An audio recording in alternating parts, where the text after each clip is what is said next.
নবী করিম সাল্লাল্লাহু আলাইহি সাল্লাম বলছেন, যে ব্যক্তি মদ পান করলো তার 40 দিন নামাজ, রোজা, হজ, যাকাত কিছুই কবুল হবে না। আল্লাহু আকবার। সুনান ইবনে মাজার হাদিস নাম্বার 3377।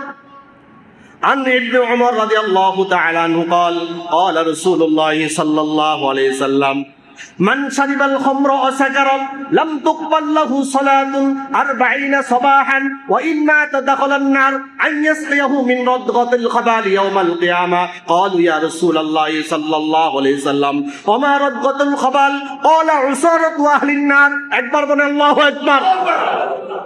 প্রিয় নবীজি সাল্লাল্লাহু আলাইহি সাল্লাম বলছেন, মান শারিবাল খামর, যে ব্যক্তি নাকি শরাব পান করলো, মদ পান করলো, নেশাদ্রব্য কোনো কিছু সে সেবন করলো, লাম তুকবাল লাহু সালাতুন 40 সাবাহান, 40 দিন পর্যন্ত তার নামাজ রোজা আল্লাহ তাআলা কবুল করবে না।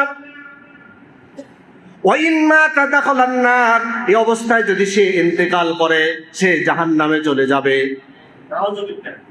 অর্থাৎ যে ব্যক্তি মাদক সেবন করলো 2-4 ঘন্টা পর তার মাদকের নেশার প্রভাবটা কেটে যায়, কিন্তু রক্তের সাথে যে মিশে আছে মাদক, এটার প্রভাব থাকে 40 দিন। কয়দিন?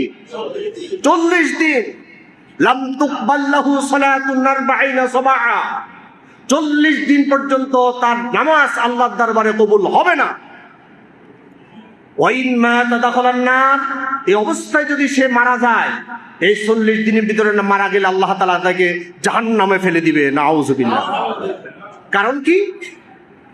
যে ব্যক্তি মাদক সেবন করে, যখন সে মাদক সেবন করে তার ভিতরে ঈমান থাকে না।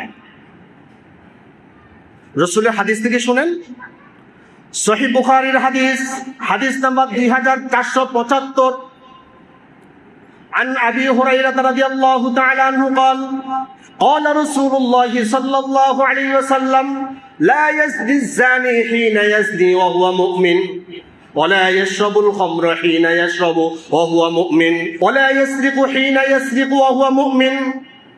নবী করিম সাল্লাল্লাহু আলাইহি সাল্লাম বলছেন, লা ইয়াজনি জানি হিনা ইয়াজনি ওয়া হুয়া মুমিন, কোন আল্লাহর বান্দা যখন জেনার সাথে সম্পৃক্ত হয়ে যায়, যতক্ষণ সে জেনার গুনার মধ্যে থাকে, ওয়া হুয়া মুমিন, তার ভিতরে, তার কলবের ভিতরে কোনো ঈমান থাকে না। ওয়ালা ইয়াশরাবুল খামরা হিনা ইয়াশরাবু ওয়া হুয়া মুমিন, কোন ব্যক্তি যখন মদ পান করে, মাদকতা যে কোনো জিনিস হোক না কেন, এটা যখন